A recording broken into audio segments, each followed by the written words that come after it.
Hello लोगोफोर बड' जब info YouTube चेनेलाव बरायबाय आसा खालामो गासैबो मोजां दङ।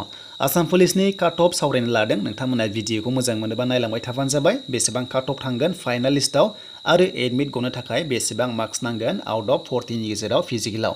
दा बेखौनो सावरायगोन जाय नोंथांमोना चेनेलाव दासिमबो साबस्क्राइब खालामाखै खालामना लाबानो जाबाय आरो नोंथांमोना मोजां मोनोबा लाइक खालामनो हागोन।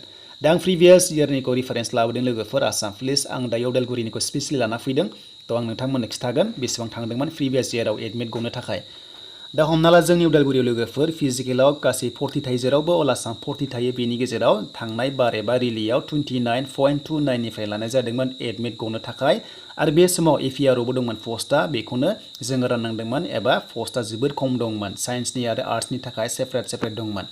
दा बिनि थाखाय पस्टआ लिमिटेडमोन दा बिनि थाखायनो काट अफआ एसे हाइ थांदोंमोन फिजिकेलाव 29 पइन्ट सामथिंनिफ्राय लानाय जादोंमोन।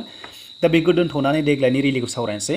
दा लोगोफोर फिएसटिआव गासैबो 40 थाखायो रानिं 20 बेनिफ्राय हमना ला लं जाम्प 20। दा बिनि गेजेराव बेसेबां मोनोब्ला एडमिट गयो आं बेखौनो नोंथांमोननो एसेब्लाबो आइडिया होनो आखायाव लादों जाहाथे नोंथांमोननि गोसोआ मोजां मोनो। दा बेनो जाबाय 40आव आउट अफ 40आव जोंनि उदालगुरियाव सावरायनोसै आरो लोगोसे रिफारेन्स गुबुन डिस्ट्रिक्ट। दा देग्लायनि रिलियाव जायफ्रा 28 मोनदों थ' नोंथांमोना एडमिट गनायनि चान्स दङ मानोना देग्लाय एपिआरआव गैया गासिबो सेम गासिबो साइन्स आरो आर्ट्स गासिबो जमा रिलि होनांदों बेजों लोगोसे एबि इउबि खनसेनो जमा खारनांदों थ' बेखायनो 28 निफ्राय एडमिट गनायनि चान्स दङ आरो नोंथांमोना आनजाद होनायनि नोंथांमोनाहाय चान्सखौ मोननो हागौ एबा मोनगोन। थ' बेनिफ्राय रिटेन एग्जाम दा रिटेन एग्जामा ओरैबायदि जायो 50नि जायो आरो लोगोसे अफलाइन एग्जाम जागोन नोंथांमोनाहाय माल्टिपल चइस टाइपनि एग्जाम होनांगोन आरो बेयाव नेगेटिभ थाया। थ' आसाम पुलिसाव नेगेटिभ मार्किं थाया नोंथांमोना गोसोबादि आनजाद होनो हायो गासै 50 नाम्बारनि आनजाद लानाय जायो एबा एग्जाम लानाय जायो अफलाइन।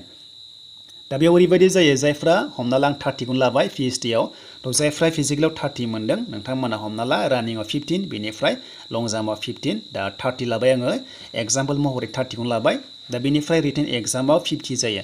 दा ओरैबायदि जायो लोगोफोर जाय नोंथांमोना खायसे मेक्सिमाम एक्सेलेन्ट लादोंब्लाबो रिटेनाव हाहैया स' बिदिब्ला काट अफआ एसे डाउन जाहैयो। दा बेखायनो नोंथांमोना जायफ्रा रानिं पास जाना दंखायो मोजां फरायदो आसाम जिके बेनिफ्राय इन्डियान जिके नायदो बेनिफ्राय मेथ्स नायनांगोन रिजनिं नायनांगोन थ' बेखौ नोंथांमोना नायना लादो आरो नेक्स्टआव हानायसिबां जिके लाना फैगोन कालेक्सन खालामनानै प्रिभियास इयारनिखौ। दा रिटेन एग्जामाव नोंथांमोना 50नि गेजेराव मेक्सिमाम 35 मेक्सिमाम लानायखौ जों नुनो मोन्दोंमोन प्रिभियास इयाराव। थ' बेखायनो जोंनि एसटिफ्रा 30 एग्जामाव 30 बेनिफ्राय हमना ला पिएचडि 30 अब्ला नोंथांमोना 60 जाखाबाय थ' 90आव 60 जाबाय बेनिफ्राय एक्सट्रा थ' एक्सट्रायाव जायफ्रा सेकेन्ड डिभिजन नोंथांमोना बिदिनो पार्सेन्ट लायै पार्सेन्ट मोननाय जायो नालाय थ' नोंथांमोना हमना ला 65 एबा 75 एबवब्ला नोंथांमोना 4 ना 5 मोनोमोन थ' आं बेखौ एक्जेक्टलि गोसोआव गैला नाथाय एक्सट्रा मार्क थायो 10 थ' हमना ला खायसे एनसिसि थायो स्पर्ट्सनि थायो खायसे एक्सट्रा पार्सेन्ट थायो दा बेखौ अभारअल आङो 5खौनो लाबाय अब्ला नोंथांमोना 65 जाहैबाय अब्ला नोंथांमोन साख्रिया जानायनि चान्सआव दङ आरो जायनो 60 मोनगोन नोंथांमोन साख्रिया जानायनि चान्स दङ। नाथाय बेखौ बुंनो हाया लोगोफोर मालाबा काट अफआ हाइ थाङो आरो मालाबा खम थाङो। दा बोरै खम थाङो आरो बोरै बारा थाङो बेखौबो नोंथांमोननो दिन्थिनो नाजागोन बा नोंथांमोननो फोरमायनो नाजागोन। बेनो जाबाय जेब्ला जोंनि उदालगुरि हमना ला डिस्ट्रिक्ट आं उदालगुरि लागासिनो दङ दा जोंनियाव एसटिफ्रा बारा आरो ओरैबायदि जायो एसटि खथायाव साबेसे एप्लाइ खालामदों दा डिस्ट्रिक्ट वाइज एप्लाइ खालामनायनि सायावबो डिपेन्ड खालामगोन। दा हमना ला उदालगुरियाव जुदि बांसिन जुदि एसटिफ्रा जुदि एप्लाइ खालामदोंबा एबा क्वालिफाइड जादोंबा काट अफआ हाइ थाङो। दा उदालगुरियाव 29निफ्राय लादोंमोन एडमिट गनाय जादोंमोन 2017 ना 16आव रिलिज जादोंमोन दा प्रिभियास आं एक्जेक्टलि गोसोआव गैला नाथाय आङो काट अफखौ गोसोआव दङ थ' बेयाव जादोंमोन लोगोफोर 29निफ्राय एडमिट गनाय जादोंमोन थ' 29निफ्राय एडमिट गनाय जादों नाथाय देग्लाय बांसिन क्वालिफाइड जायाखै बेखायनो 27-28निफ्राय एडमिट गगोन थ' नोंथांमोना जायफ्रा 27 and 28 मोनदों नोंथांमोना एग्जाम होनो मोनगोन उदालगुरिनिया। थ' बेखायनो गासिबो डिस्ट्रिक्टआव गासिबो क्वालिफाइडआ खम जाखादों मेक्सिमाम जायाखै फार्स्ट जायाखै दा हमना ला 30 होनायाव 6, 7, 4 बेबायदि नोंथांमोनाहाय क्वालिफाइड जानाय नुनो मोन्दों। थ' बेखौ नायोब्ला नोंथांमोना 28निफ्राय एडमिट गनाया चान्स दङ बेनिफ्राय रिटेन एग्जामाव जुदि 30-35 लायोबा नोंथांमोना साख्रिया जानायनि चान्स दङ।